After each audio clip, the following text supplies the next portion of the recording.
Hello, everyone. Welcome back. Another episode, Her Business, Her Voice, Her Conversation. Well, these shows are always set up so that you are inspired. You walk away with how-to information and so much inspiration till you can't say anything except ready, set, go, sign me up. I'm ready for my next. And I promise you, today's guest is when we had our initial conversation, I initially labeled her as a forerunner, a woman who did things before her time. I don't even know if she knew what she was getting into, but the woman was just stellar. She was just absolutely just stellar. So I want to introduce you to Denise Reed.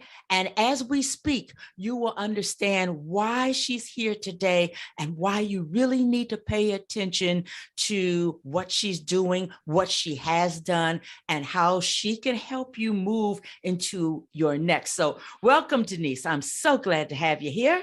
Well, I am so glad to be here. Well, I tell you what, I know that I called you a forerunner and a woman who has a lot of forethought.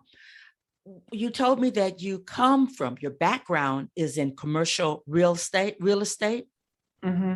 My first thought is you were doing that when commercial real estate was kind of like the good old boys position, And right? still is. Yeah, glad you said that. It still is, but you put your footprint there. We can identify that Denise Reed is in the commercial real estate space, correct? And gave it a little twist. Talk about the twist. Let's hear about the twist. I feel like we need some music. Yeah. Well, my twist in commercial real estate was to not just have a box with a door, but to make sure that when our clients walked in the door here at the Concierge Office Suites, they actually were served. So our whole middle name, Concierge, is about what we do. So we're connecting people with resources, we're connecting them with other people, and our whole objective is to help our clients' businesses grow so they can focus on what makes them money and their business not having to manage the office space itself. Gosh, that is critical and crucial because that takes up so much time. You have clients coming in that where are we going to be housed? Email address, snail mail address. What about my internet connection? Oh, where's yeah. the mail today? I want some coffee. Where do I have to go to get that? Yeah, really. I'm laughing, but that's major. Denise, when did you take us back to when you started Concierge? Because when we had our first conversation, my first thought was, wow, she was doing co-working space long before the masses were talking about that. So take us back. How did you even get into this arena? How did I get here? In 1995, the Concierge Office Suites was started by my now former owner.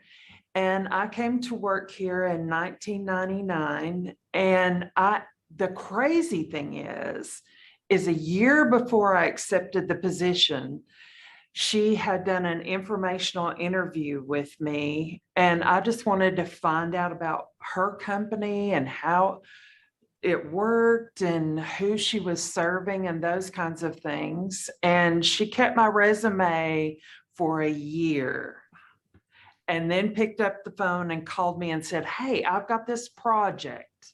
Would you like to work on it? And I said, sure. And so I came here to work on the project and I fell in love with what I did. And she then offered me a full-time job after that. Wow. And I worked here for a year. And after that time, I went to her and I said, her name was Linda. And I said, Linda, I love what I do. I love who I work with. And if you ever consider selling the company, I would be interested in buying it. I don't know when you're going to do that, but please honor me with having that conversation. And 06, she was launching another company that she owned, and she was actually writing a book with the American Medical Association and the American Hospital Association. And she knew that developing all the training and going out and doing the sales training for those particular materials were going to absorb a lot of her time. And that over the period of time that I had worked with her from 99 to 06, I had slowly been taking over the management of the Concierge Office Suites. And I told her, I said, I don't know if I can get all the financing worked out and all of that. So Linda, go ahead and do what you need to do. I'm along till the end of the ride, and let's see what happens. Well, the short story is I was able to buy it in October of 06. And I've been owning it ever since. And in October of 2020, we celebrated 25 years in business. Just from asking Yes. for what you wanted. Mhm. You saw the vision, you asked for it, and you worked and you were patiently waiting Mhm. for it to come your way. That's a teachable moment. I love it. Oh, it's even better than that, Margot. So when I went to buy the company, one of our clients at the time became one of my angel investors because he knew that I was actually running the business. He knew what my mindset was around it, that I had done a great job for him. He saw how I interacted with the other clients and served them. And so it was a perfect opportunity. Wow. I mean, the professionalism and the customer care, and had to been the overarching energy that you brought to that place each and every day. It Mhm. net you an angel investor. Oh, Yes. And I didn't ask. He yeah. came to me and said, hey, do you need some extra, cash to help you get through till the receivables come in? I'm willing to loan you XYZ for this amount of time. And, it's available to you. Wow. Now, see, he or she, they were visionary also, because Yes. they knew that you have the, as they say, the chops for what you're doing. And hey, I'm going to go ahead and get in on this good deal because this is the Mhm. future. We're both going to ride into the future. Mhm. Wow. That is one heck of a story. 25 years. Congratulations. Thank Happy you. anniversary to you. Yes. How have you seen the industry change and evolve? Oh, wow. If you had told me in 06 that, Denise, you're walking into a business that's serving essential businesses, I wouldn't even know what you meant. Mhm. And I don't know of anybody other than maybe somebody in disease prevention could have seen what was going to happen to all industries in 2020. Oh, yeah. Oh, yes. Yes, indeed. We all took a big smack, but Mhm. from looking 25 years back, up until the pandemic, you saw the industry change, the Oh, concierge yeah. industry change, probably Mhm. mature for the better. In what ways did you see it Yes. mature for the better and reach the needs of your clients? What changes did you encounter there that way? Right. And it's interesting to see who we're serving and who comes to us to be served versus, why other people might go other locations versus coming here to us. And seeing how important being able to concentrate for an extended period of time, to be able to work in a quiet environment Mhm. and not be interrupted, all the time, and knowing that somebody besides you, if there's something that comes up, would run interference for you, and making sure that you have an engineering experience that's called just in time. And if you're not familiar with that, just in time means that your resources are there waiting for when you need it. And when you need those resources, they're made available. Wow. So our whole premise and business model is built around that just-in-time experience. And that So is what we're you are sitting here giving. already with staff, with internet, with support for copiers, scans, a fax machine, anything a traditional office would have, we have it at the ready right when you're needed. Mhm.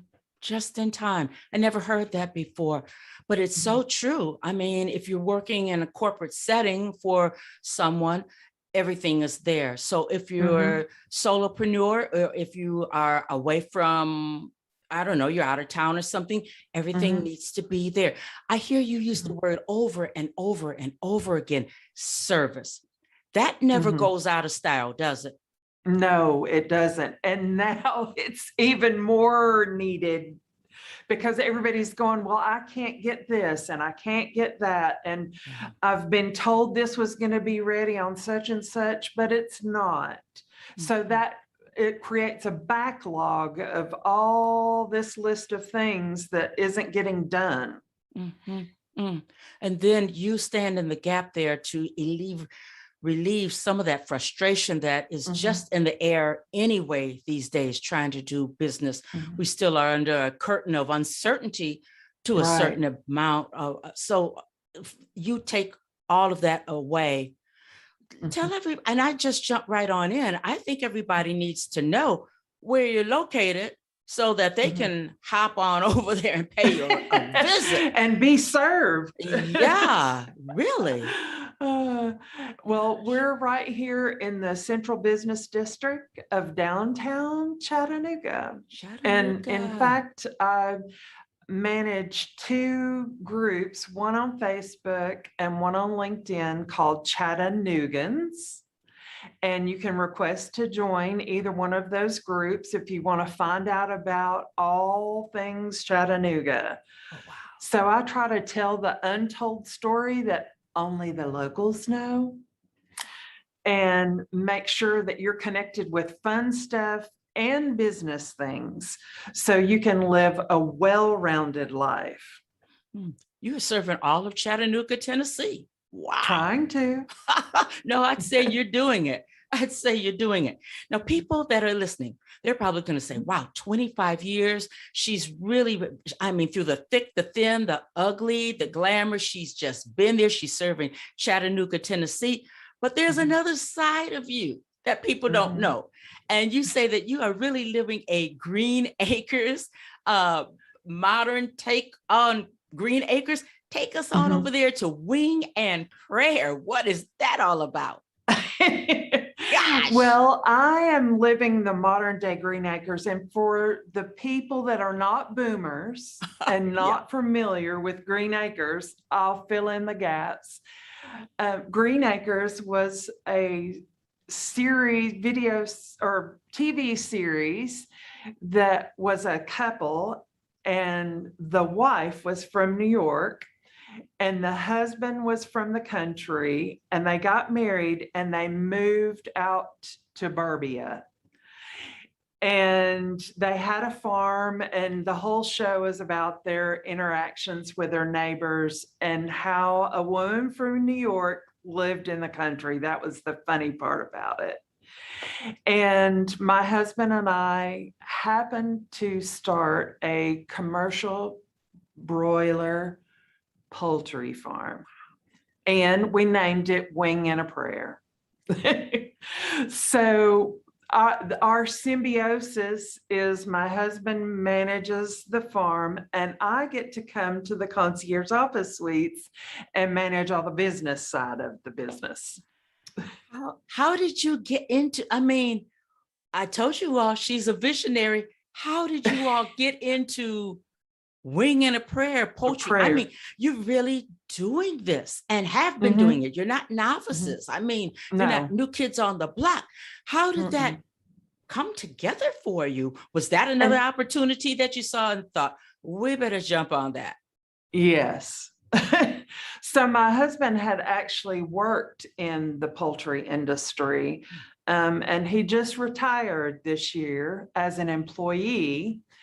And well, it's now 5 going on 6 years that we had the vision of buying the farm. And a lot of people have in their minds that it's a little chicken coop and you got a couple of chickens and you're getting eggs. That's what normally goes through people's minds when they hear chicken farm. Mhm. But to give you an idea of the scope of our farm, and realize that our farm is not the largest, but our farm has 4 54 by 500-foot barns. And about every 45 days, we have about 130 plus chickens that we babysit and grow to adulthood so you can have chicken. Wow. That, and you're not a large farm. That's No, wow, amazing. no. Oh my goodness. Any plans of expansion or just going to keep it right there? What are your thoughts? We're for the farm, we're probably going to keep it right there as poultry producing. But I was thinking about in my future life, turning part of our 40 acres of the farm into a glamping opportunity. And now what is that? It's where you have the best of both worlds for camping and having a glamorous experience. Oh. So for me, it's a melding of being outside and my concierge services that I operate here at the Concierge Office Suites. But this would be for fun. Mhm. Wow. So you could walk into a tent and have an itinerary of fun things to do in the area, come hang out for a weekend, run away without having to go very far. So I'm looking at that opportunity.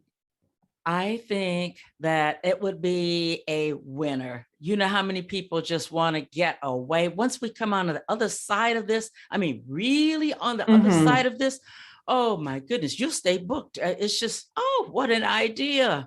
Gosh. I think that too. So I'm doing my homework and connecting with people in the industry and looking at what it takes to get it launched and to build it out and all those kinds of things to make it worthwhile. Wow. If nothing else, I'll have a fun place to camp myself. Hey, wait a minute. You better not let me know that it's open. You'll look, I'll fly in. Hey, sounds like something good to And I do. think it might take you a day if you're coming from LA to here. Well, I wouldn't drive. And I would fly. I wouldn't drive. well, I'm just saying that Uber would drive you out there. Oh, you're that far out? Oh, Yes. wow. So it's about an hour commute outside of Chattanooga. Really? Wow. Mhm. So But you're out there. that's nice though. You know, you're Mhm. bringing It's the beautiful. I can imagine. Tennessee is so green and just Mhm. there's a different vibe coming out of that Yes. state. I've only been to Nashville, but I Mhm. felt relaxed as soon as I got there, and just to see the deer walking around and Yes, the and you geese would. walking. Oh my God. It was like, what is that? And it just comes, that's just what they do. They just walk about in your Mhm. yard.